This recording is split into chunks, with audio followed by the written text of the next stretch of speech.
এখানে সব দলের লোক আছে না নাই? এখানে বসে আছেন আওয়ামী লীগ, বিএনপি, জাতীয় পার্টি, জাসদ, ওয়াসদ, চরমানে, আরশিদ, আমলাকি, ফুরফুরা, হাটাজার, ওলামানি জামাত, তাবলিগ, পাবলিক, ওলামালি, গণতন্ত্র, গণফোরাম, সুসমাজ, বিপ্লবতারা, এলজিবিটি, নাগরিক শক্তি, পিপিল সোসাইটি, 4 দল, 14 দল, 8 দল, 19 দল, 20 দল, ইসলাম বিনে বাংলাদেশ কংগ্রেসের উপর যুদ্ধই থাক। আবার ভিপি নুরের আছে গণ অধিকার পরিষদ। তৈমুর চাচা খুলেছিল তৃণমূল বিএনপি। চাচা মনে করেছিল এক চান্সে দেশের প্রধানমন্ত্রী হয়ে যাবে, চাচার হাতে মূলে ধরায় দিয়েছে। কথা কন ঠিক কিনা?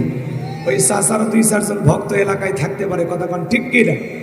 এত দলীয় লোক সেখানে আমি কি বোকা দলীয় আলোচনা করব?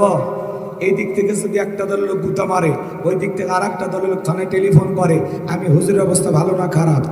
অতএব আজকের মাহফিলে বাংলাদেশের রাজনীতি নিয়ে কোনো আলোচনা করা হবে? বলেন, বাংলাদেশের রাজনীতি নিয়ে কোনো আলোচনা করা হবে না। তবে হ্যাঁ, আমি যদি কোনো রাজনৈতিক বক্তব্য দেই, এই পৃথিবীর শ্রেষ্ঠ রাজনীতি